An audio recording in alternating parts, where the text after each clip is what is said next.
Hi, family. Today I am going to read Chapter 7 of The Janitor's Son. Chapter 7, Gum Patrol. Jack got to the shop and gathered his supplies. The folding desk was waiting for him. Jack turned the desk upside down on the workshop floor and bent over to take a careful look. Poking here and there with his finger, his research had been right on target. Fresh watermelon bubblicious was very sticky, very disgusting. And if any of you all are old enough, back in the 80s, the bubblicious gum was really popular then. And I think they still sell it now. Jack stood up, clenched his jaw, and gave the desk a swift kick. This was supposed to be his dad's job. Still, Jack was smart enough to appreciate the irony of getting stuck in his own trap. So he heaved a big sigh and turned the underside of the desk toward the light and went to work. I want you all to look up the word irony, I-R-O-N-Y. Look that up to see what it means. Jack launched his attack with a putty knife. Big mistake. The gum was too fresh. It smeared around, covering more of the surface. It took him 5 minutes to clean the blade of the putty knife, and when he was done, he had to shake his hand until the tool clattered to the floor.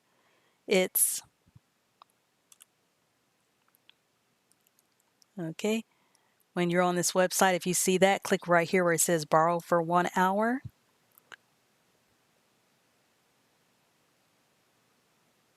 And it should pick up right where we left off. And you click right here where the plus signs are to make the pages bigger.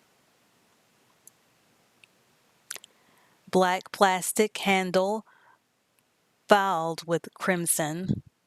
Then Jack crumbled up a paper towel and tried rubbing. The paper ripped to shreds. It added a layer of sticky white fiber on the goo, like grass clippings blown onto fresh road tar. Finally, he tried putting 2 layers of paper towel around the end of the putty knife. Pushing with the covered end of the blade, he was able to plow up a ridge of gum. Then he could close the paper towel around the glob and pull it off. The threads created by pulling off wads of gum fell onto the workshop floor.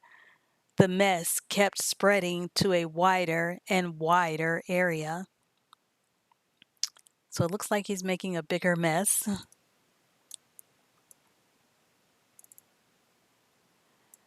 Gob after strand after wad, Jack scraped and pulled and rubbed until 20 minutes later only a massive smear was left. Time for the solvent. Jack read the directions on the can and then poured some off it onto a folded paper towel and started to rub.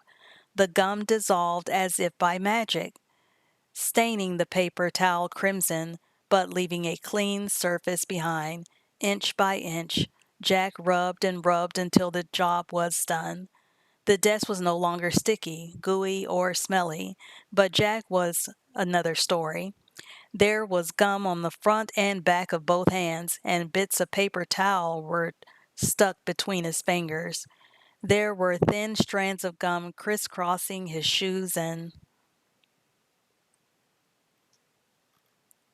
shoelaces, both knees of his jeans in crimson spots, and there was a glob the size of a pea stuck in the hair of his right eyebrow.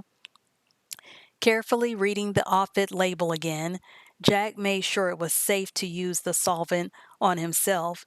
In another few minutes, he had got most of the gum off his hands and shoes and pants. The can said to keep the liquid away from eyes, so Jack just picked and pulled at the gum in his eyebrow until he'd got most of it out. It still felt funny, but when he looked at his face in the mirror under the utility sink, he could see only a trace of crimson, good enough for now. Jack stuffed the sticky paper towels into a trash barrel by the stairs. Then he took the clean desk back to the music room and had to find Lou to have him open the door. On the way back, he stopped at his locker to get his backpack and coat, and finally ran back to the workshop to put the equipment away. It was 3:25, and today's hour of gum patrol was officially over. Jack ran up the workshop stairs, streaked down the hallway toward the back door, and just barely got onto the last late bus, dropping onto a squeaky seat as the bus lurched out of the parking lot. Jack was panting, but relieved. If he had missed this bus, it would have caused other problems. He would have had to hang out for at least another hour and ride home with his dad, something he didn't want to do. Not ever, and especially not today. If he had ridden home with his dad, then the other note from Mr. Ackerby would have been delivered to both his parents at once. Jack was pretty sure things would go better if his mom read the note first, all by herself. At least that's what he hoped. And because chapter 7 was so short, I'm going to go ahead and read chapter 8, Hung Jury. Mrs. Rankin got home from work at 4:15 every day, so Jack was cutting it close. He ran the half block from the bus stop, let himself in, and hung up his coat and backpack in the front closet. He could tell by sniffing that his mom wasn't home yet and that dinner hadn't been started. Jack dashed into the living room and struck a quick deal with his little sister. "Listen, Lois, don't tell Mom. I got home so late today, okay? And don't tell her I forgot to call Mrs. Gennaro. It's worth $1 if you keep your mouth shut, okay?" If Jack missed the bus, he was supposed to call their neighbor so she could keep a lookout for Lois. His sister didn't take her eyes off the TV. She asked, "Is it worth $1.50?" Lois was in third grade. She thought her parents made too big a deal about her life after school. But now and then it was useful to have everyone worried about her. Jack gritted his teeth. Fine, $1.50. He didn't have time to haggle, and he didn't need another issue. Not right now. Not just before a trial. A minute later, the station wagon pulled into the driveway, a door slammed at the garage on the alley, and Mom was at the kitchen door, her huge purse over one arm and a bag of groceries in the other. Jack was down the steps in no time, being helpful. "Thanks, Jackie. Put the ice cream in the freezer right away, would you? And the milk needs to be put away too." His mom came up the stairs behind him, laid her coat over the back of a chair, and immediately pulled out a box of macaroni. "Put some water on to boil, will you, Jack? Use the deep saucepan." Macaroni and cheese tonight?" asked Jack, reaching into the cabinet below the stove over the pan. His mom nodded. "Yup." Then she added with a smile, "How do you guess?" Jack grinned back. Just a genius. Things were going well. A little helpfulness, a little humor. Jack knew all about timing. In a case like this, timing was everything. Now was the right moment, because at the first real pause in the flow, his mom would ask that dreaded question, "What happened at school today?" He had to tell her before she asked, so it wouldn't look like he had been trying to hold something back. A point for helpfulness, a point for cheerfulness, a point for being honest about bad news. Jack needed all the points he could get. Mrs. Rankin sat down at the table with her recipe box, looking for her old baked macaroni and cheese recipe. Jack took notice. Sitting down is good, more relaxed. Jack quickly slipped into the chair next to her and said, "Mom, I got in some trouble at school today. I got caught sticking gum on the bottom of a desk. I know it was wrong, and I'm being punished for it. I've got a note for you and Dad from the vice principal." He handed her the note. One clean, smooth action, a brief introduction, a complete confession, a dash of sorrow, and a short explanation. Jack hoped his opening remarks would lessen the impact of Mr. Ackerby's note. The man had only taken about a minute to write it. How bad could it be? Lois had a built-in radar for drama. The show in the kitchen was a lot better than the one on TV. She crept silently to the doorway behind her mom and peered around the corner at Jack. She made a face and shook her finger at him, as if she was saying, "Naughty, naughty, naughty." Jack glared at her, but Lois stayed put, a smug little smile on her face. Mrs. Rankin broke the seal on the envelope. It was time for Exhibit A, the note. Jack thought the jury would be sympathetic to his case. He was hoping he would get time off for good behavior. Jack had underestimated Mr. Ackerby's talents as a writer. As Mrs. Rankin scanned the note, her lips pressed together into a thin line and her eyes narrowed. Not good. Then she read Exhibit A aloud. "Dear Mr. and Mrs. Rankin, I'm sorry to report that your son, Jack, did his best to ruin a desk today. In a deliberate act of vandalism, he completely fouled the underside of a folding desk during his music class. The quantity of bubble gum he applied can only be described as enormous. His action required forethought and planning. It seems like an angry gesture to me. Yet, when I asked him why he did it, he did not answer me. I will alert our counseling staff to this incident.